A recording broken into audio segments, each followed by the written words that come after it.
नमस्कार, मैं हूं आपके साथ नलोफर अंसारी और आप देख रहे हैं RM टुडे न्यूज।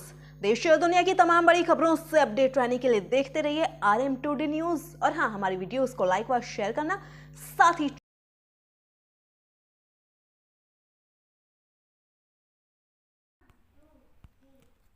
राष्ट्रीय मानव सेवा संस्थान ने भारत सरकार द्वारा कबीर पुरस्कार से सम्मानित समाज सेवक एवं कौमी एकता में संघर्ष, समाज की बुराइयों को दूर करने में प्रयासरत स्वर्गीय JC पालीवाल पिछले वर्ष हम लोगों के बीच से ब्रह्मलीन हो गए।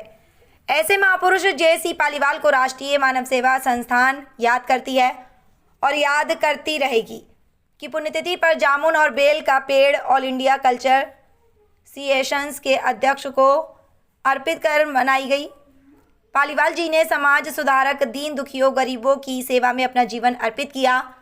शिक्षा के क्षेत्र में, कला के क्षेत्र में, साहित्य, नाटककार बढ़ावा देने में हमेशा अपना सहयोग दिया।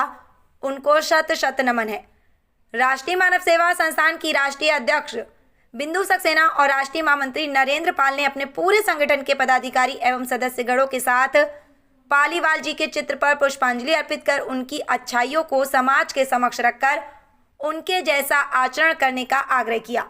बता दें कि JC पालीवाल की पुण्यतिथि कार्यक्रम में राष्ट्रीय मानव सेवा संस्थान की राष्ट्रीय अध्यक्ष बिंदु सक्सेना, राष्ट्रीय महामंत्री नरेंद्र पाल, सदस्य रामकिशोर एवं समस्त पदाधिकारी सदस्य रामकिशोर एवं समस्त पदाधिकारी सदस्य और ऑल इंडिया कल्चर एसोसिएशन के पदाधिकारी और सदस्यगण उपस्थित रहे और ऑल इंडिया कल्चर एसोसिएशन के पदाधिकारी एवं सदस्यगण उपस्थित रहे। बरेली से रियाज की रिपोर्ट।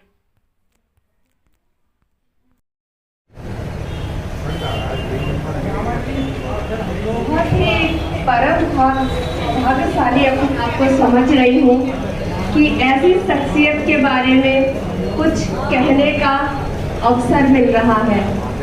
ये ऐसी शख्सियत है जो किसी परिचय की मोहताज नहीं है और इनके बारे में कुछ कहना शायद सूरज को दिया दिखाने के बराबर है। और ये मेरे तुल्य हैं, तो अगर एक बच्चे को उसके बाप के बारे में कुछ कहने के लिए कहा जाए तो इससे बड़ा क्षण कोई हो ही नहीं सकता है। तो जैसा कि अभी अब भाई साहब ने बताया, राष्ट्रीय मानव सेवा संस्थान से हूँ और हम लोग ने एक मुहिम छेड़ी है, सांसें ना होंगी कम, पेड़ लगा रहे हम। क्योंकि कोरोना काल में सभी लोगों ने देखा है ऑक्सीजन की बहुत ज़्यादा कमी पड़ी थी और ऑक्सीजन के चलते ही हमने बहुत सारे खोया था। इसके कारण हमने विगत वर्ष भी 10,000 पेड़ों का टारगेट लिया था और इस साल भी हमने 10,000 पेड़ लगाने का टारगेट लिया है।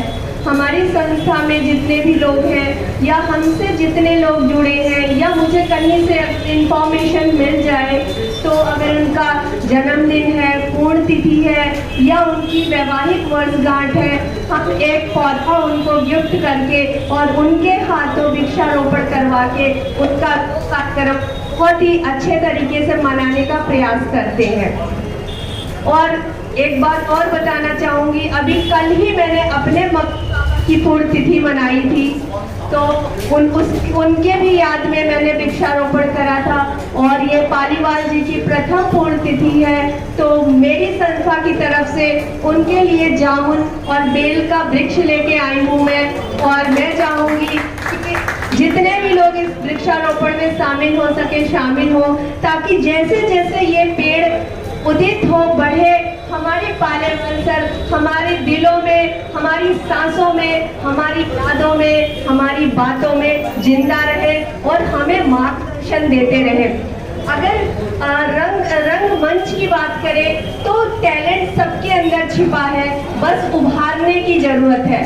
तो क्या पता कोई और पालीवाल जी यहाँ आ जाए और हम में से जो टैलेंट छिपा है उसको उभारे।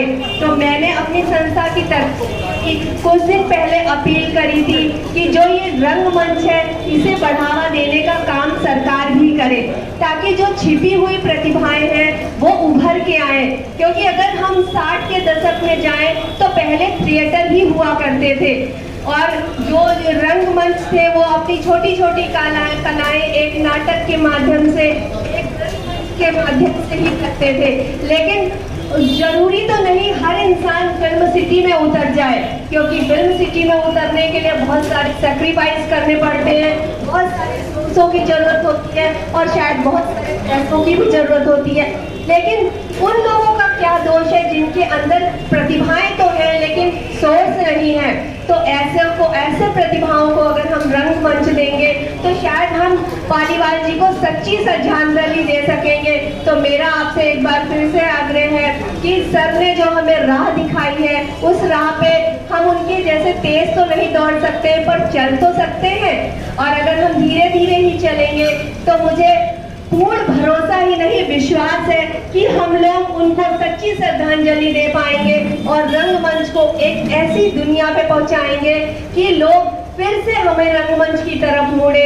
इसी के साथ मैं अपनी वाणी को विराम देती हूँ। जय हिंद, जय भारत, भारत माता की जय।